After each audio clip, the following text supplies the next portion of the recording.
നിങ്ങളുടെ ഫേവറേറ്റ് സീരിയലുകൾ ടിവിയിൽ വരുന്നതിന് മുൻപേ സൺ നെക്സ്റ്റ് ആപ്പിൽ കാണാം. ഇനി എല്ലാവർക്കും മുൻപേ കാണൂ. ഇപ്പോൾ തന്നെ സൺ നെക്സ്റ്റ് ആപ്പ് ഡൗൺലോഡ് ചെയ്ത് സബ്സ്ക്രൈബ് ചെയ്യൂ.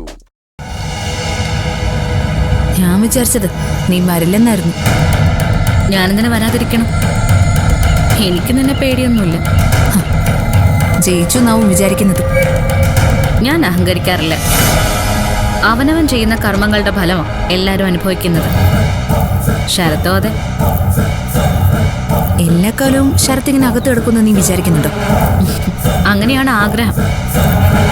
പക്ഷെ അങ്ങനെ വിചാരിക്കാൻ മാത്രം അത്രയ്ക്ക് മണ്ടിയൊന്നും അല്ല ഞാൻ. ഞാൻ ശരത്തിനെ ജാമ്യത്തിൽ ഇറക്കും. സംശയമുണ്ടോ? നിനക്ക് സംശയമുണ്ടോ?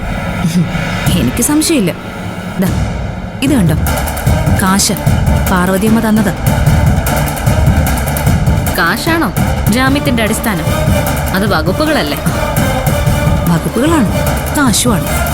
പിന്നെ എന്നെ പോലൊരു വക്കീലിന്റെ തലയും വേണം. നിന്നെ പോലൊരു വക്കീല്? അപ്പുറത്ത് സിദ്ധു ആണ്. എന്റെ ഭർത്താവല്ലേ സിദ്ധു. എനിക്കറിയാം അയാളുടെ കഴിവ് കേടും. ഇത് പറയാനാണ് എന്നെ വിളിച്ചു വരുത്തിയത്? സിദ്ധുവിനെ കുറിച്ച് പറഞ്ഞപ്പോ പൊള്ളിയല്ലേ? അങ്ങനെ തോന്നിയോ? എനിക്കറിയാലോ നിന്റെ മനസ്സ്. എനിക്ക് നിന്റെ മനസ്സും അറിയാം. അതുകൊണ്ടൊരു തർക്കത്തിനൊന്നും ഞാനില്ല. നീ നിന്റെ ജോലി ചെയ്, ഞങ്ങൾ ഞങ്ങളുടെ ജോലി ചെയ്തോളാം. ബാക്കിയൊക്കെ തീരുമാനിക്കേണ്ടത് ഈ നാടിന്റെ നിയമവ്യവസ്ഥയല്ലേ? അതുപോലെ സംഭവിക്കും. വിധി എന്ത് തന്നെ ആയാലും അത് ഏറ്റുവാങ്ങിയല്ലേ പറ്റൂ.